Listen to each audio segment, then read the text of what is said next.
नमस्कार कक्षा 6 का प्यारा विद्यार्थी भाइ बहिनीहरू, आज फेरि हामी नयाँ श्रृङ्खला अन्तर्गत नेपाली विषय अध्ययनको लागि उपस्थित भइसकेका छौं र आज हाम्रो विषयवस्तु रहेको छ नेपाली विषय जीवनी लेखन अध्ययन अभ्यास गर्छौं हामी। र आजको पाठ्यवस्तु यही शीर्षकमा रहेर आजको पाठ्यवस्तु हाम्रो जीवनी शब्दको बनोट, अर्थ, जीवनीको परिचय, जीवनी लेख्ने तरिका र जीवनीको नमुना हामी अध्ययन गर्छौं। र कसरी लेख्ने रहेछ म भाइ बहिनीहरूलाई नमुना पनि प्रस्तुत गर्छु। सर्वप्रथम जीवनी शब्द कसरी बनेको छ र यसले प्रदान गर्ने अर्थ कस्तो हुन सक्छ त, यसको बारेमा हामी जानकारी लिन्छौं। सर्वप्रथम जीव प्लस न जीवन, यसरी जीवन शब्दको निर्माण भएको छ। जीव भन्नाले के हो त? जीव भन्नाले जन्मदेखि नमरुन्जेलसम्मको, अथवा जीव प्लस न भएर जीवन शब्दको निर्माण भएको छ भने जीव भन्नाले प्राणी भन्ने बुझिन्छ।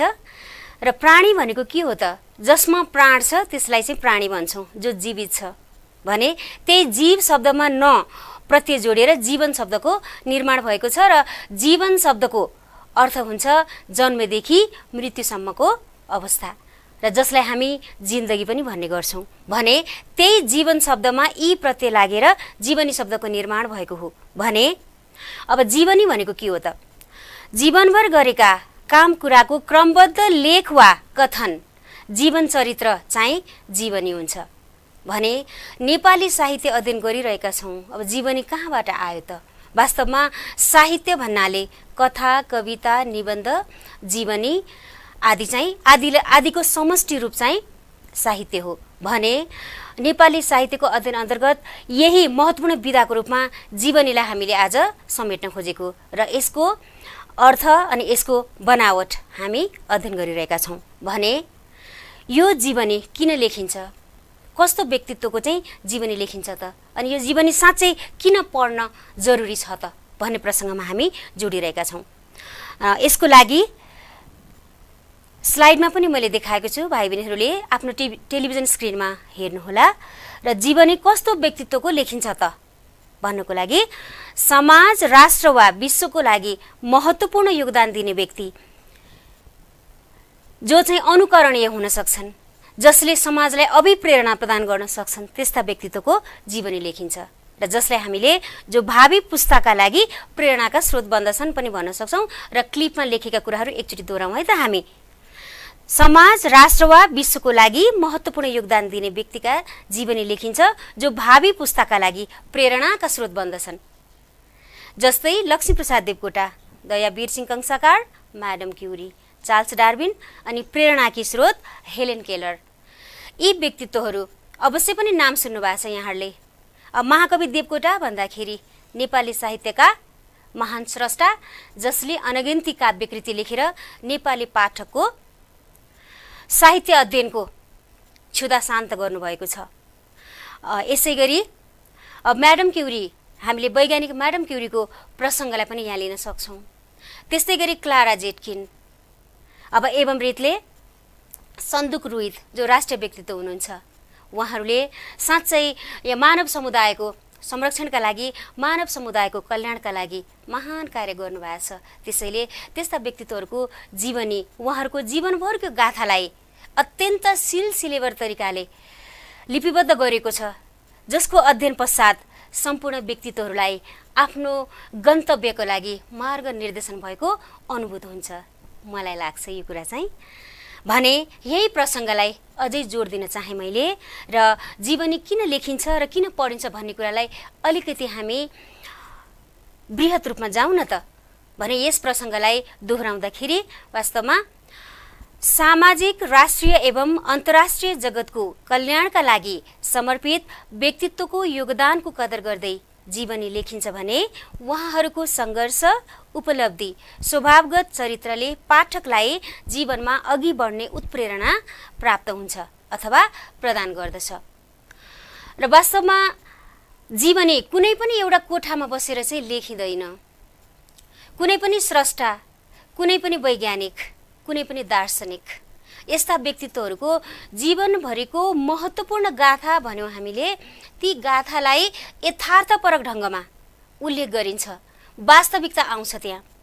त्यसकारण जीवनी लेख्नका लागि सम्बन्धित व्यक्तिसँग अन्तर्वार्ता लिएर अनि सम्बन्धित व्यक्तित्वका नजिकका चिने जानेका व्यक्तिहरूसँग उहाँहरूको बारेमा यथार्थ कुराहरू चाहिँ सङ्कलन गरेर लिपिबद्ध गर्ने चाहिँ गरिन्छ। त्यसैले काल्पनिकता यसमा स्थान हुँदैन अथवा ग्राह्य हुँदैन र वास्तविकतामा अडेको हुन्छ जीवनी भने तिनै जीवनका उतार चढावलाई हृदयङ्गम गर्दै गन्तव्यतर्फ लम्कन मार्ग प्रशस्त हुन्छ। त्यो चाहिँ पाठकहरूलाई म पनि केही हुँ र केही गर्न सक्छु भन्ने हौसला प्राप्त गर्नका लागि यस्ता जीवनीहरू चाहिँ अध्ययन गर्ने गरिन्छ। किनभने हामी यस धरतीमा जन्मिएका छौँ। वास्तवमा मानव जीवन अमूल्य छ र हाम्रो जन्म सार्थक तुल्याउनका लागि धरतीमा योगदान दिनै पर्छ। तर सबै व्यक्तित्वहरू त्यति सौभाग्यशाली हुँदैनन्।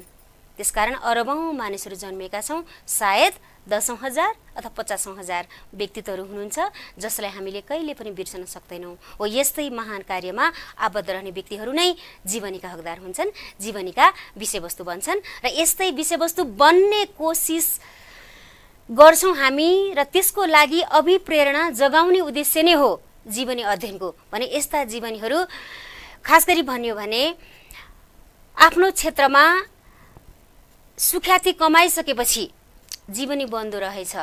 हो त्यस्तै जीवनी बन्ने व्यक्तित्व आफू बन्न सकिन्छ कि सकिँदैन भन्नको लागि आजदेखि नै हामीले हाम्रा चाहिँ अग्रजहरूको जीवनी अध्ययन गर्दै सायद आफ्नो लक्ष्य पूर्तिका लागि एउटा मार्ग निर्देशक सिद्धान्त बन्न सक्ला अथवा पथ प्रदर्शन गराउने एउटा चाहिँ कडी बन्न सक्ला, जसको लागि सायद यो विधा चाहिँ अति उपयोगी बन्न सक्छ। यस्ता जीवनी कसरी लेख्ने त मैले अलिकति सन्दर्भ त बताइसकेको छु र यसका लागि जस्तो हामीले खास गरी स्नातकोत्तर तहमा विभिन्न विषयमा अध्ययन गर्ने विद्यार्थीहरूले शोधपत्र लेख्नुपर्छ।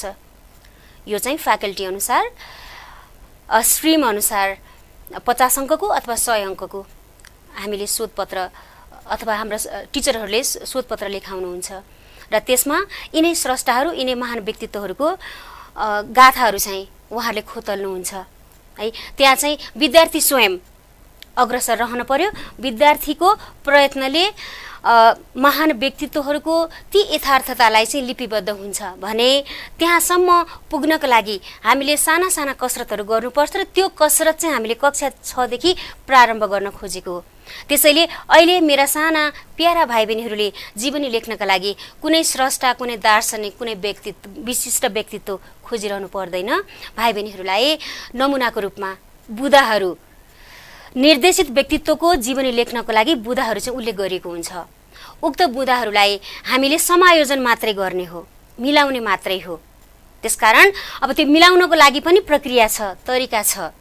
त्यसकारण आजदेखि नै त्यो तरिका हामीले अभ्यास गर्दै गयौँ भने साँच्चै त्यो निर्धारित तहको मैले भर्खरै उद्घोष गरेँ त्यो तहसम्म पुग्दाखेरि हामी स्वयं नै निर्धारित क्षेत्रमा पुगेर निर्दिष्ट व्यक्तित्वको जीवनका गाथाहरू, प्रश्नावली अनि अन्तर्वार्ताद्वारा चाहिँ सङ्कलन गर्न सक्छौँ अनि जसलाई जीवनीका रूपमा प्रस्तुत गर्न सक्छौँ र त्यसैको पहिलो कदम भनेर हामीले यसलाई लियौँ र जो चाहिँ भाइ बहिनीहरूको प्रश्नपत्रमा पनि प्रश्न नम्बर 12 मा यो खालको प्रश्न आउँछ। परीक्षाको लागि हामी तयार हुन जरुरी छ। त्यसैले यो प्रश्नको ढाँचा कस्तो हुन्छ अनि कसरी बुदाहरू आउँछन्, त्यो बुदाहरूलाई कसरी एकत्रित गर्ने अनि कसरी सिलसिलेबद्ध तरिकाले जीवनीको रूपमा चाहिँ यसलाई परिवर्तन गर्ने अथवा निर्माण गर्ने भन्नको लागि एउटा उदाहरण मैले उपलब्ध गराउँछु भाइ बहिनीहरूलाई, जो चाहिँ क्लिपको रूपमा चाहिँ यहाँहरूको टेलिभिजन स्क्रिनमा अवश्य पनि देखिन्छ। त्यो चाहिँ यहाँहरूले अवलोकन गर्नुहोला र अभ्यास गर्नुहोला। र यहाँ सर्वप्रथम आवश्यक बुदाहरू है जुन ढाँचामा आउँछ, जुन ढाँचामा यहाँलाई अभ्यास गराइन्छ त्यही ढाँचालाई मैले यहाँ चाहिँ यहाँलाई देखाउन चाहन्छु। जस्तै नाम गुरुप्रसाद मैनाली, जन्मस्थान धनकुटा कोशी अञ्चल, पुर्ख्यौली थलो तिमाल कानपुर काभ्रेपलाञ्चोक, जन्ममिति विक्रम सम्वत 1957 भदौ 23 गते, घरमै अनौपचारिक शिक्षा प्राप्त गरेका, 1983 सालदेखि निजामती सेवाका विभिन्न कार्यालयमा जागिरे, न्याय विभागको विभिन्न अड्डामा काम गरेका, विक्रम सम्वत 1992 को शारदा पत्रिकामा प्रकाशित नासु कथा 2020 सालमा नासो कथा संग्रह चाहिँ प्रकाशन गराएका।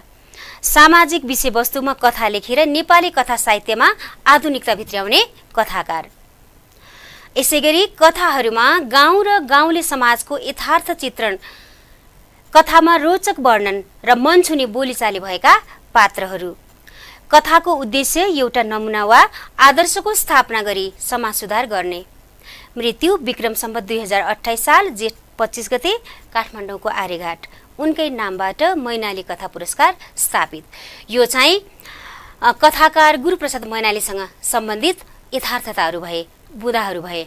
यो चाहिँ साना भाइ बहिनीहरूलाई यसरी रेडिमेड रूपमा, पूर्ण तयारीको रूपमा भाइ बहिनीहरूले उपलब्ध अथवा भाइ बहिनीहरूलाई उपलब्ध हुनेछ र यसैबाट अब हामीले कसरी अनुच्छेदमा परिवर्तन गर्छौँ त, कसरी स्तरीय सिलसिलेवार तरिकाले चाहिँ प्रस्तुत गर्छौँ भन्ने कुरा चाहिँ हामी हेर्न खोज्दैछौँ भने अब यी बुँदाहरूलाई समेटेर कसरी अनुच्छेद विभाजन गर्ने अनि यसको ढाँचा कस्तो हुन्छ अनि यसको आयाम चाहिँ कस्तो हुन्छ भन्ने कुरा पनि हामीले सम्झिनुपर्ने हुन्छ र खास गरी 4 अङ्कको प्रश्नमा सोधिने खालको प्रश्न भएको हुनाले यसको आयाम चाहिँ 1 पेज 1 पाना लेख्नुपर्ने हुन्छ भाइ बहिनीहरूले र यसका लागि सर्वप्रथम हामीले शीर्षक चयन गर्नुपर्छ। शीर्षक चयन गर्दाखेरि यस्ता स्रष्टा दार्शनिक व्यक्तित्व, यस्ता महान व्यक्तित्वहरूको बारेमा हामीले यदि शीर्षक दिन्छौँ भने जहिले पनि वास्तविक नाम मात्रै नदिएर त्यहाँ विशेषण पनि प्रयोग गर्ने। जस्तो यदि हामीले गुरुप्रसाद मैनालीको जीवनी लेख्दैछौँ भने आधुनिक कथाकार गुरुप्रसाद मैनाली, यसरी उहाँको थप परिचय, थप चिनारी चाहिँ अगाडि राख्यो भने अझ उत्तम शीर्षक मानिन्छ भने त्यस पछाडि अर्को सम्झनु पर्ने कुरा चाहिँ दिएका बुँदालाई जुन प्रश्नपत्रमा आएको हुन्छ अथवा किताबमै पनि अभ्यास गर्नका लागि अभ्यासमा दिएको हुन्छ ती बुँदाहरूलाई 3 भागमा हामीले विभाजन गर्नुपर्छ। यसको आयाम, यसको आकार चाहिँ 1 पेज अनि यसको ढाँचा चाहिँ प्रारम्भ हुन्छ, आदि हुन्छ, मध्य र अन्त्य गरी 3 अनुच्छेदमा चाहिँ लेख्नुपर्ने हुन्छ। त्यसैगरी दिएका बुँदालाई सिलसिला मिलाएर अनुच्छेदमा बदल्ने किनभने हामीले बुँदागत रूपमा त्यहाँ दिएका छौँ त्यो प्रसङ्गलाई र त्यस पछाडि अब यसैको आधारमा मैले नमुना एउटा चाहिँ पेश गरेको छु। हेरौँ है त कस्तो बन्दो रहेछ है जीवनी लेखन।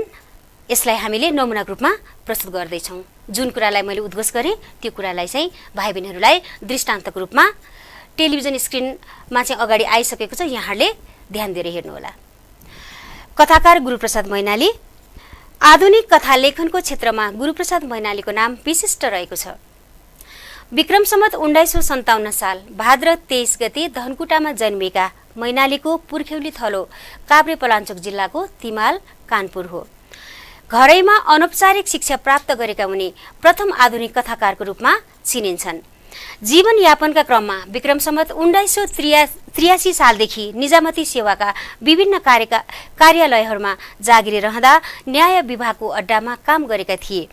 कथा लेखनमा भने उनको यात्रा विक्रम सम्वत 1992 को शारदा पत्रिकामा नासो कथा प्रकाशन पश्चात प्रारम्भ भएको। भनेका यी प्रसङ्गहरूलाई जुन मैले सिलसिला मिलाउने कोसिस गरेँ र यी प्रसङ्गहरू वास्तवमा माथि बुँदामा दिएका छन्। अब यो चाहिँ अभ्यास गर्दै जाँदा भाइ बहिनीहरूको पनि यस्तै स्तरीय भाषा चाहिँ बन्छ। त्यसैले अभ्यासले मानिसलाई पोख्त बनाउँछ भन्ने गरिएको छ। त्यसकारण एकपटक मात्रै हेरेर त हामी जान्दैनौँ, पटक पटक अभ्यास गर्नुहोस् र जति धेरै गफ गर्यो, जति धेरै विषयवस्तुहरू चाहिँ अध्ययन गर्यो त्यति धेरै ती शब्दहरूलाई चाहिँ समायोजन गर्ने बट्ठाइ चाहिँ हामी सिक्छौँ र त्यही नै सिक्ने हाम्रो चाहिँ उद्देश्य हो। अब क्रमिक रूपमा अगाडि बढौँ। आधुनिक कथा लेखनका आरम्भकर्ता उनले सामाजिक विषयमा अन्य 11वटा कथा लेखी नासो कथा संग्रहका रूपमा विक्रम सम्वत 2020 सालमा लोकार्पण गरे। गाउँ र गाउँले जनजीवनको यथार्थ चित्रण, ग्रामीण जनजीवनको रोचक मन छुने बोलीचाली भएका पात्रहरूको माध्यमबाट समाजमा आदर्श स्थापना गरी सुधार गर्ने अपेक्षा राखेका छन्। सामाजिक आदर्शोन्मुख यथार्थवादी अति लोकप्रिय थोरै कथा लेखेर धेरै नाम कमाउने साहित्यिक स्रष्टाको रूपमा प्रख्यात मैनालीको नामबाट मैनाली कथा पुरस्कार स्थापना गरियो। उनको मृत्यु विक्रम सम्वत 2028 साल जेठ 25 गते काठमाडौँको आर्यघाटमा भएको थियो। उनको भौतिक शरीर अवसान भए पनि कथाकृति मार्फत साहित्यिक पाठकहरूबीच सदा स्मरणीय रहनेछन्। यो चाहिँ माथि उल्लेख गरिएका जुन बुँदाहरूलाई हामीले सकेसम्म मिठासपूर्ण ढङ्गले हाम्रा चाहिँ बौद्धिकता प्रयोग गरेर हामीले अहिलेसम्म सङ्कलन गरेका शब्द सङ्ग्रहहरूलाई सदुपयोग गर्दै यिनीहरूलाई चालेर एउटा जीवनी चाहिँ निर्माण गर्यौं। यो चाहिँ वास्तवमा अघि पनि भने साँच्चै भानुभक्त आचार्यले घाँसीबाट प्रेरणा प्राप्त गरिसकेपछि संस्कृत भाषामा लेखेको रामायण चाहिँ नेपाली भाषामा लेख्न मन लाग्यो उहाँलाई, भनेको कीर्ति राख्न मन लाग्यो।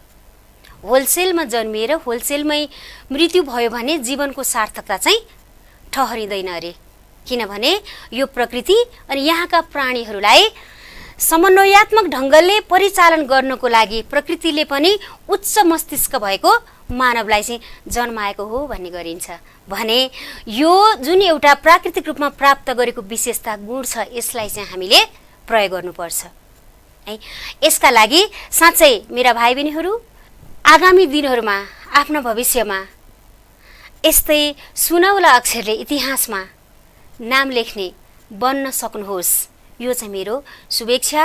र यस्तै प्रकारका उत्प्रेरक प्रसङ्गहरू अध्ययन गर्दै जानुस् अनि भविष्यलाई चाहिँ बलियो बनाउँदै जानुस् र असल कर्म गर्नका लागि उत्प्रेरणा जगाउँदै जानुस्।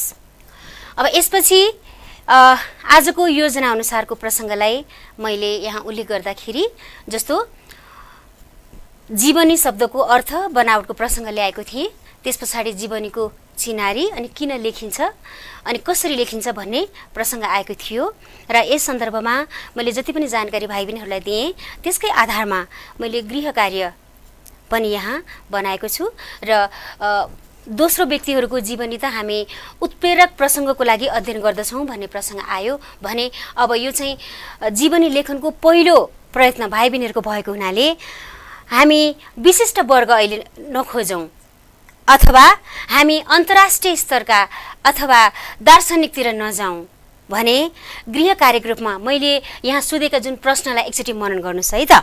जस्तो पहिलो प्रश्न रहेको छ, आफ्नो समुदाय वा टोलमा रहेका चर्चित व्यक्तिको जीवनका महत्त्वपूर्ण घटनाक्रमलाई बुदाको रूपमा सङ्कलन गरी जीवनी तयार गर्नुहोस् भनेको छु यहाँ मैले।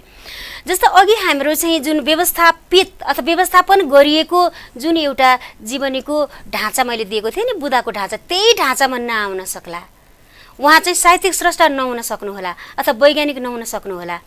त्यसले गर्दाखेरि यहाँले आफ्नो टोलमा पटक पटक देख्नु भएको र उहाँले गर्नुभएका कृत्यहरू आमा बुवासँग चाहिँ सोधेर सङ्कलन गरेर पनि एउटा जीवनी बनाउन सकिन्छ भने त्यस्तै गरी अर्को चाहिँ जीवनी अध्ययनको महत्त्व लेख्नुहोस्। यो चाहिँ अर्को प्रश्न भयो, साँच्चै जीवनी किन लेखिँदो रहेछ त भनेको अभिप्रेरक व्यक्तित्व भनेको छ, प्रेरणादायी व्यक्तित्व भनेको छ। जस्तो महाकवि देवकोटाले कविता लेख्नुभयो, महाकवि बन्नुभयो, उहाँको मृत्यु भइसकेको छ, हामीले उहाँलाई वास्तवमा सम्बन्धात्मक रूपमा त हामी उहाँलाई चिन्दैनौँ तर साहित्यिक रूपमा अनि साहित्यिक अध्येता भएको नाताले अत्यन्त हामी नजिक छौँ। हो यस्तै जनसमाजको नजिक त हामी बस्न चाहन्छौँ, हो त्यसको लागि चाहिँ जीवनी लेख्न चाहिँ जरुरी रहेछ है, अथवा जीवनी पढ्न जरुरी रहेछ अनि आफू असल बन्छु भनेर प्रतिबद्धता जाहेर गर्न जरुरी रहेछ, जीवनको सङ्कल्प पनि रहेछ। यसरी पनि हेरौँ भने त्यसपछि यही विषयवस्तुसँग आधारित अलिकति नयाँ केही थप जानकारी दिन्छु म भाइ बहिनीहरूलाई। गृह कार्य भइसकेको छ है, गृह कार्य चाहिँ गर्नुहोला। विद्यार्थी भाइ बहिनीहरू अहिलेको सङ्कटको घडी हामी घरमा बसेका छौँ, यहाँहरू पठन पाठनमा अवश्य पनि आबद्ध रहनुहोस्, पढ्ने काममा सक्रिय रहनुहोस्। निकट भविष्यमा कक्षा सञ्चालन भइसकेपछि हामीलाई पढ्ने बानीको चाहिँ विकास भइसकेको हुन्छ र पढ्ने बानी छुट्यो भने गाह्रो हुन्छ। त्यसैले वास्तवमा किन पढ्न जरुरी छ भन्ने कुरा चाहिँ एउटा नीति श्लोक म यहाँ चाहिँ दर्शाउन चाहन्छु। विद्याविहीन पशु भनेको छ, वास्तवमा के भनेको हो त? पशु भनेको के हो त? सीमित काम गर्छ उसले, सीमित कृत्य हुन्छ उसबाट, उसमा चाहिँ सृजनात्मक कार्य हुँदैन। त्यसैले हामीमा पनि समय सापेक्ष परिवेश अनुसार अगाडि बढ्न सकेनौँ भने र सृजनात्मक कार्य गर्न सकेनौँ भने पशु समान हुन्छौँ रे। पशु जस्तै भएर बाँच्यो भने चाहिँ मानव भएर जन्मिनुको अर्थ रहँदैन। त्यसैले विद्या नभएको मानिस र पखेटा नभएको पंक्षी चाहिँ उस्तै हुन्छन् रे। अनि हामी साँच्चै चरा जस्तै बन्ने हो र अथवा अरू जनावर जस्तै बन्ने हो र? किनभने हामीले भन्ने गरेका छ नि, दिन 2 गुणा रात 4 गुणा चाहिँ परिवर्तन भइरहेको छ र त्यो परिवर्तनलाई साँच्चै हामीले आफ्नो समक्ष अथवा परिवर्तन अनुसार अगाडि बढ्ने हो भने चाहिँ हाम्रो गति पनि त्यस्तै हुनुपर्छ। त्यसका लागि समयअनुसार नै दिमाग चलाउनुपर्छ। त्यसैले यो दिमाग चलाउनको लागि सहयोग गर्ने प्रसाधन भनेको चाहिँ विद्या रहेछ। त्यसैले विद्याविहीन भएर पशु नबनौँ भने समय सापेक्ष ज्ञान आर्जन गर्न कर्म क्षेत्रमा अग्रसर रहन योग्य बन्नु। त्यसै गरी शिक्षा व्यक्तिको जीवनको तेस्रो आँखा हो भन्ने गरेको छ मैले चाहिँ है। हामीसँग दुईवटा चर्मचक्षु छन्, छालाका आँखा छन्, जसले जीवन जगतका बाहिरी पक्षलाई हामी अवलोकन गर्छौँ भने यसको रहस्य बोध गर्नको लागि चाहिँ ज्ञान रूपी तेस्रो आँखा जरुरी छ र यो तेस्रो आँखा चाहिँ विद्याले अथवा शिक्षाले उजागर गराइदिँदो रहेछ। त्यसैले निकट सुगम भविष्यको पहिचान गर्नका लागि शिक्षा जरुरी छ। पढ्ने काममा अवश्य पनि आबद्ध हुनुहोस्, त्यसका आबद्ध रहनुहोस् र स्वस्थ रहनुहोस्, सुरक्षित रहनुहोस्। आजलाई हाम्रो कक्षा समाप्त भएको छ, समय समाप्त भइसकेको छ। त्यसैले अर्को कक्षामा फेरि नयाँ विषय लिएर उपस्थित हुने नै छु। नमस्कार।